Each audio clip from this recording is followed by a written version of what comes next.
previous lectures we studied about rotational dynamics, and in that one particularly we studied about torque.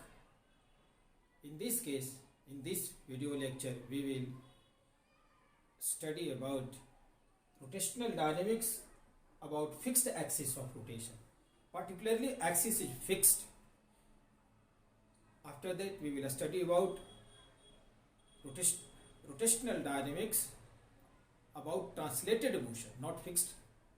Translated axis, not fixed axis. But in this one we have to discuss about fixed axis of rotation.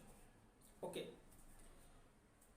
For this type of problems, first thing, you should make FBD, make free body diagram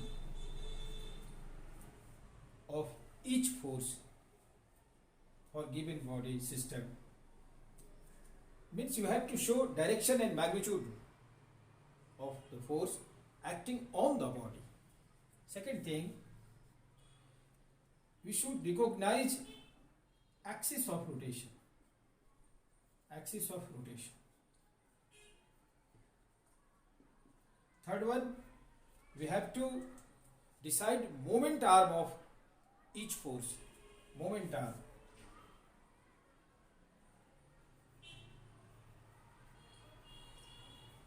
Of each force.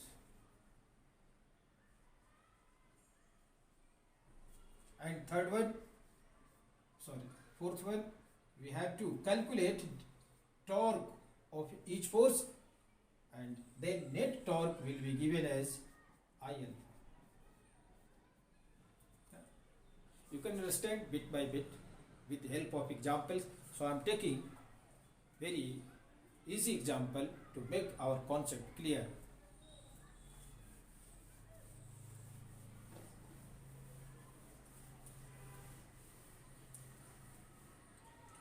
Suppose this is fixed axis, that is fixed pivot. Free pivot means this is fixed pivot about which this rod can rotate freely. Freely means there is no friction provided by this axis, this pivot.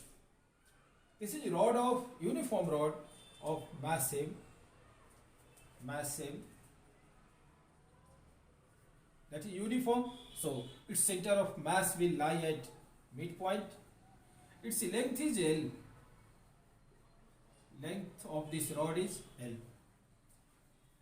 This is fixed here with the help of this pivot. And second one, it's this end is connected with string which is tied with ceiling. This is a string. One of the end is connected with this ceiling roof, and another end is connected with this end of the rod. I am taking this pivot end A and this connected end B. That is exactly horizontal rod. That is horizontal rod.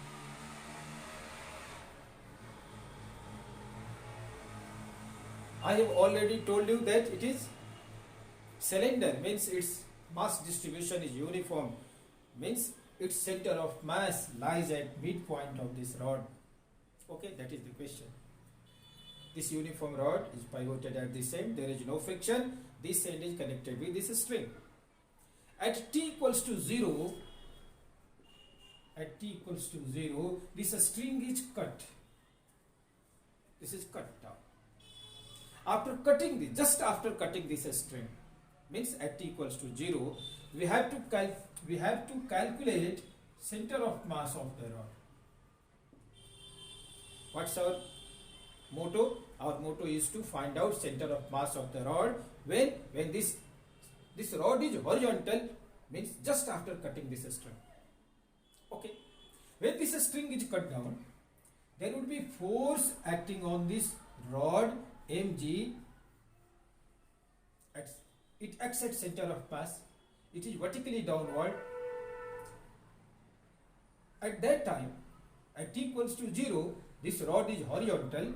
So distance between axis and this force mg is L by 2. that is moment arm of this mg. Here tension was initially at before t equals to 0, but it is cut down, so there is no force at end B. We will discuss force at A, but not now. So this is force. There might be force due to this pivot in vertical direction, but if there is any force along this y-axis, suppose vertical, this will not provide any torque about this axis because this force is intersecting this axis. So if moment arm of this force applied by axis Fy is 0, so there is no torque of this Fy force about this axis. So torque will be provided by only this mg. Net torque is mg force into moment arm of this force, perpendicular distance means L by 2. This net torque must be written down. Moment of inertia about rotating axis I alpha. I means I at one of the end, axis at one of the end into alpha. You know, alpha of every particle of this rod will be same for given axis. Angular velocity and angular acceleration both remain same for every particle about given axis. But simultaneously, linear acceleration or tangential acceleration or linear velocity changes with position. So this alpha is same. We can find out this alpha as mg L by 2. What about this I end? I end is 1 by 3 ml squared. You know, moment of inertia of rod about axis perpendicular to this rod and passing through one of the end is 1 by 3 ml square.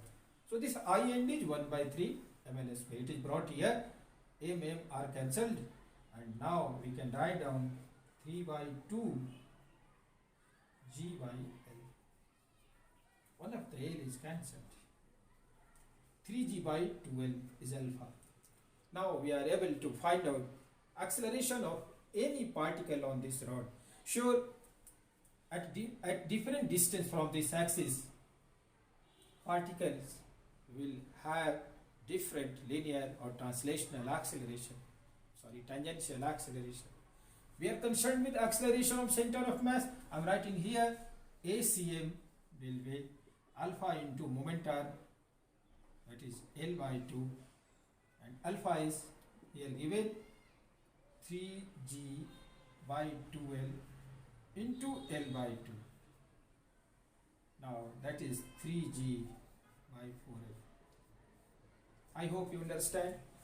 In the same way, if you want to find out acceleration of this end B, what will you do? Acceleration of this end B, we can find acceleration of end B, that is L into L. Why? The moment arm of this point from this axis is L alpha. L alpha is 3g by 2L and this is 3g by 2. Acceleration of this end. Okay. So that is the way. Firstly, we decide axis. It's already given in this question, so we need not to decide. But when it is not clear, firstly we will decide about axis. After that, we will draw FBD, means acting forces on the body. After cutting, there is no force. By this string, there is force mg. This is force Fy. By axis, this force might be applied in a particular direction which has two components. One of them parallel to the rod, Fx. Another one, Fy, vertical to this rod. But Fx will be present when this rotating rod has something velocity. At t equals to 0, there is no velocity, angular velocity or tangential velocity of any point. That's why this need not any centripetal force. This Fx is generally concerned with centripetal force here. So that is 0. There is only force along vertical. In the same question, if you want to find out force applied by axis at t equals to 0, we can find. How can you find out? Okay, deleting this one. In the same question, we are concerned with calculation to find out force by this axis along vertical. There will be force only along vertical, not along horizontal. Why? I have already given you reason. Okay. If there is any angular velocity about this axis, there is chance to be force applied by axis parallel to this rod. But there is no velocity, so only vertical. For finding Fy, we know there are two forces, mg and Fy, and the net force will be mg is taken downward and downward is taken positive, so Fy will be upward and taken negative. Mg minus Fy is mass into acceleration of center of mass. Net force on the body is always equal to mass into acceleration of center of mass. If different point has different translational acceleration, we should write down that of center of mass. Acceleration of center of mass. Mg minus MACM. What about ACM? 3G by 4L. Oh, that is 3G by 4. I'm sorry. LL are cancelled. 3G by 4 will be Fy. What's that? 3mg by 4. Mg minus 3mg by 4. This Fy will be mg by 4. So there is force applied by axis on this rod is vertically upward, and that is mg by 4. For finding force applied by axis vertical to the rod, we will say here tangential force applied by axis will be given in this way. Net force equals to mass into acceleration of center of mass, and we can calculate. We do not know direction of this Fy previously. So assume in any direction, either upward or downward, means perpendicular to this rod. If you get positive sign of this answer, it means that your assumed direction upward is correct. Suppose you are assuming downward, in that case this Fy will have negative sign. So after getting answer, we can make correction of our assumed direction. So before doing question, we need not to decide correct way of force. We can decide in any direction, either vertically upward or downward, perpendicular to L, and we can. Okay, I'm discussing next question.